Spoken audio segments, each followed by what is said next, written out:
Hey guys, and welcome to episode 8 of our Road to Glory on FIFA 21, and today's episode is absolutely insane. We opened, I think, around maybe 10 packs, even less than 10 packs on rewards, and we pack around 1 million coins worth of players. It's absolutely crazy. I'm still not over it. It's absolutely insane. I just finished recording the final clips of this episode and put it together, and it still hasn't hit me quite yet. So you guys can see our coin total is pretty damn high. We sold Fabinho, and we're going to invest in a couple 1-2 watches. So this was filmed before the last team of the week was released, this part of the clip. And so I'm going to give you 2 reasons why I invested in 2 specific 1-2 watches. One was Thomas Partey. First of all, he's already a very usable player as an 84 rated card, so there's no real loss in that. The second one is Odegaard from Real Madrid. Yes, he's not super usable because of his pace, but I personally think that the way EA made team ones to watch this year is kind of bizarre. Odegaard's not a 1-2 watch traditionally because he didn't transfer to Real Madrid. He just came back from loan. But he's like a special card. So I think EA, every time he does somewhat of a decent performance, he doesn't necessarily have to stand out like crazy. They'll probably give him an inform. So I think that card will get a lot of upgrades. It was also during the international break, so I got to basically look at a couple lineups, and I saw games which were quite favorable for both Norway and Ghana. I believe it's Ghana. Thomas Partey, yep. And so Thomas Partey ended up getting 2 assists, so I'm like, alright, this guy's probably gonna get a team of the week because it's a 1-2 watch, and usually within the first couple team of the weeks they pushing for that 1-2 watch promo. Secondly, I saw Martin Odegaard do quite well with 2 assists. However, I also saw Haaland get a hat-trick, and I'm like, logically, do I think they're going to give 2 team of the weeks from the same team? And I'm like, probably not. And Haaland got one last week, so I doubt they'll give back-to-back informs. It's not that common, and usually it's during the league season and not necessarily international break. But I ended up just investing in both of them, and they actually ended up both getting it, so, it's mad money. On Thomas Partey, we could have cashed out, 100,000 coins, but in the end, I decided to keep him. So right now, he's still 50k above the price. And Odegaard, although I bought him around 41k, so halfway through the game, he went back down to 37 even after the upgrade. But I think this is more of a long-term investment, so I don't mind too much. As you guys can probably see based off the record, I've been grinding a lot off camera, trying to learn how to improve my game, especially defensively. I finally sort of figured out the R2, L2 defensive tactic, and I've actually somewhat, managed to handle it. So yes, we took a bit of an L. We dropped down to low Division 6, nearly Division 7, which was pretty bad at the start. And then in the now I'm back up near the top of Division 5, I believe. I need 3 wins, I think, around 3 wins to get back to get to Division 4. So we've done really good progress. We've come back and come back strong, and I'm feeling confident. I hope to bring you guys decent content for it. Not this weekend league, but next one, because unfortunately this one we're not going to be able to qualify with the amount of games we have left. But we're on a decent path to get to the next week team of the week. So this episode I also do a lot of different SBCs. I did the Hakimi one back to Inter or something like that. And then I also did the Vidra one, which was based off the silver players. And I recommend you guys do it because you get a lot of good packs. So I'm going to be opening a couple of the SBC packs, and you guys will see. Just don't sleep on these lower packs, these cheaper packs. For instance, in the next pack you're about to see, it's, I believe, a gold player pack with just 1 rare player, and we pack an insane player. So yeah, guys, if you guys have a couple not free untradables, but untradables in your club, either high rated or those who have good links with each other, make sure you keep hold of them. Don't necessarily throw them into gold upgrade packs unless they're ones that are literally unusable. But those who have decent links, I'd say maybe top 5 leagues, keep them because they're always useful. For example, the Acuna card we just packed, definitely probably use him as a SBC player if he's untradeable, but I believe he was tradable, so just sell him for the coins. And after that, essentially, I was shifting up my squad a bit because after buying this Thomas Partey, the intention was for him to sit into my squad as replacement for Fabinho. So yeah, what you guys are about to see here is my reward pack for the Vidra SBC, I believe, or the challenges. It's just 1 single pack plus the free icon, free team of the week. And here we pack an insane player, another French walkout. Apparently we can't get enough of these French walkouts, but I'm not complaining. This time to center back, and I'm like, oh my god, it's gonna be Laporte. But no, we packed the Real Madrid man, the meta machine Varane, and this is insane. He's about 250k, 300k, and it's just crazy. He doesn't fit into my squad, but this is one of the best center backs in the game currently. And honestly, you can probably use him until late game. He's gonna still be meta until the end of the game. So we're gonna have to figure out a way of, reshuffling the squad and putting him into the squad. But yeah, this is what I mean. people don't necessarily, like care about these packs, and usually don't necessarily always do these SBCs or challenges to get these like lower packs. But as you guys, my series is a proof that you guys can't sleep on these packs. I say this again every single time. I'm probably sounding like a broken record, but look at all the packs we've opened. The majority of our big pulls, the Pogbas, what else did we pack that was big? Richarlisons and all, but they were from small, like considerably smaller packs. And sometimes, it's worth it. You put in maybe a couple hours to do this challenge, but you can pull a Rafael Varane and it changes your series completely.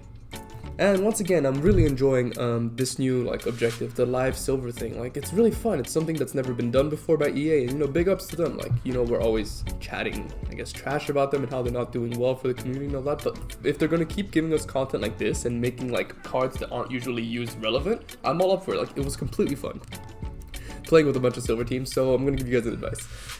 I think this year they're probably going to have more of these challenges, so just keep a silver team in hand. Don't just buy them and sell them, because you'll just lose always a lot of money, because they'll be inflated once these objectives come around. Would I invest into a potential bronze team? Maybe. I'm pretty sure you guys have a bunch of untradeable bronze sitting in the club anyways, so just keep them. You never know if you end up having a challenge like this.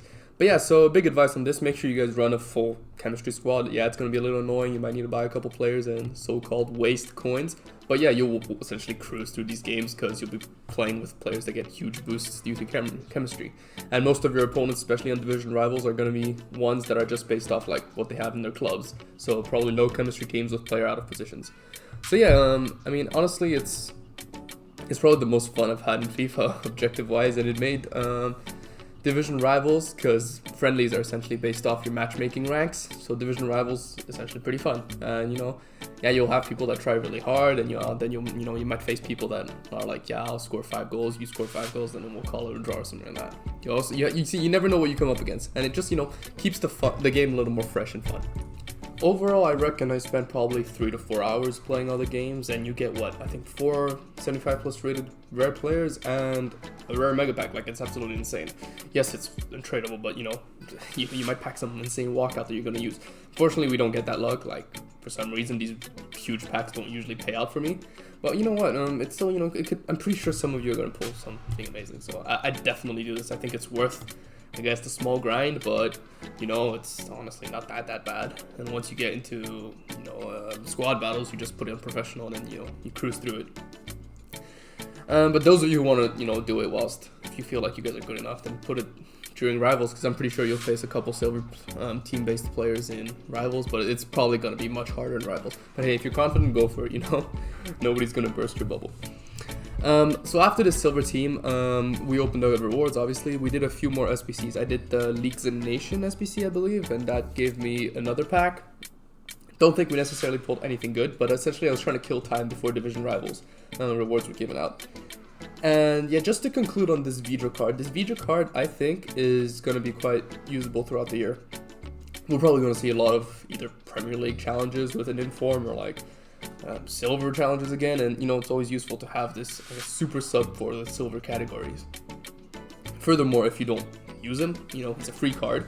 You don't have to pay for it or invest in anything, and you can throw them into an SBC that need a team of the week, because we always know that EA likes to throw in SBCs for especially let's say a player that you really want to unlock, whether it's the player of the month or a 1-2 watch card. They will always give SBCs that need an inform, and what's going to happen, the prices of informs are going to go super high, and then it's going to be a pain. So yeah, just it's always something handy to keep in your club. And for this week's division rivals, we decided to do something different. We didn't go for coins. I know last week I went for coins. It's because it was a real short-term investment. We used it to buy Kimpembe and Navas because we were struggling at the back. And now that they're both gone, I guess it's sort of a waste. I don't know if it was a waste. I probably think we weren't going to pack anything good. But I think what you guys are about to see from what we pull is a reason why you guys should choose tradable packs. Yes, you don't get the coins, you don't get that guarantee, and you get half the packs you would get in untradable. Unless if it's a pay-to-win account, then definitely go for the untradables, because you can always add coins and stuff like that. But no, this is a grinding account, and I want to be sure be able to sell and trade.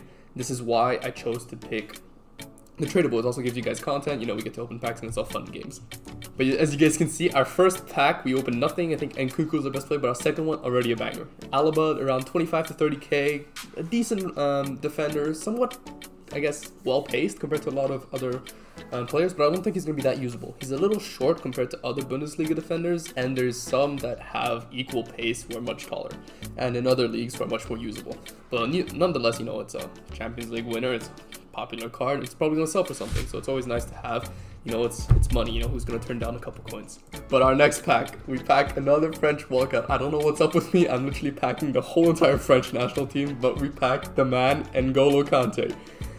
Like, the happiest footballer in the world. I don't know, the most beloved football player in the world, but it's insane. Like, I couldn't believe it. I was literally out of breath. I was jumping around. I literally chucked my remote across the room, and I was just going nuts. This is a 400k player, and it's just, you know, I've never packed something this good in a long time. Like, last year was really tough pack-wise. I only packed the Cruyff throughout the whole year with nothing else. Okay, it's still amazing, but Kante is one of my favorite players, and I'm just, you know, he's going to slide right into my team.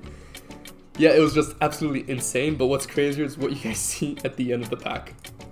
When you think one walkout is big, right? No, it's not 2 walkouts, but it's 2 insane players.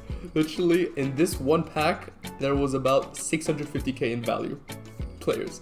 We packed Kante, the big man on the front of the pack, Thiago, the newly moved man, which will go up in price because of Wants to Watch card being released, so he's not going to be out of pack, normal gold card version, and Anthony Martial. Absolute meta striker, arguably the best striker in the Prem. Well, okay, apart from like the 300k plus strikers, but like one of the best strikers in the Prem currently, and he's absolutely insane. Like, this is just crazy. We're literally improving our team in every single position. We're gonna have to figure out a way to fit Pogba, Kante, and Partey in the same team, but I'm probably gonna end up subbing Partey off because I want to play the 4-4-2. You know, it's been really successful for me, and so he's gonna be on our bench. And as a striker, Rodrigo or Richarlison, I personally enjoy Richarlison quite a bit, but for me he's too slow compared to Rodrigo. So we're probably going to end up keeping a hold of Richarlison until the market recovers a bit. So probably a day or two after the second team of Wants to Watch gets released. And then we'll sell them. But this is just absolutely insane. And I doubt today you'll find a pack opening on YouTube that's more, I guess, profit per open pack based than this video right here.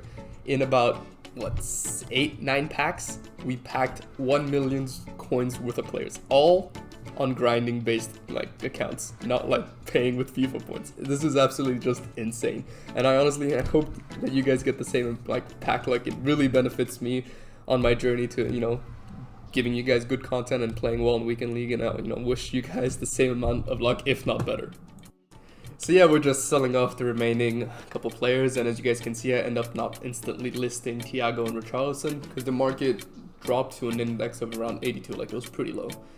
And yeah, so I don't think it was necessarily worth selling it. I didn't really necessarily need the coins. But yeah, so essentially the next step for us is we're going to fit in Varane.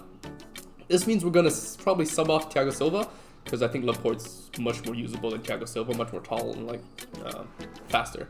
And that means we're going to need to find a way to get Varane on full cam. I was thinking to get potentially Courtois in goal and then Ferland Mendy left, but Ferland Mendy is about 140k. So hopefully if all of the rest of our things sell, for instance the Thiago and all the like remaining stuff, we might be able to gather like 100k somewhere. If not, I might need to sell like one of my other strikers, like Rodrigo I might sell, or like an Odegaard I might sell. So as you guys can see on the screen, I'm messing around a bit with the new team, trying to, you know, find the right style of play I want to use. But essentially everything's going to remain the same, and you guys can see the players I've subbed in and out. Reguilon is definitely going to be a short-term player, and so is Martinez. I was, you know, selling Leno, so I had to have a placeholder in order for me to do custom tactics.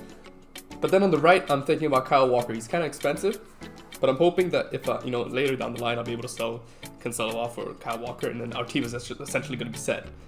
Unless we get like an upgrade for maybe Jota or like Mahrez even maybe, or even like Wants to Watch Rodrigo or something. But otherwise, other than that, this team is going to last us a really long time. But yeah, guys, let me know the best player you guys have packed this year, and everybody stay safe, take care. I'll see you guys in the next one.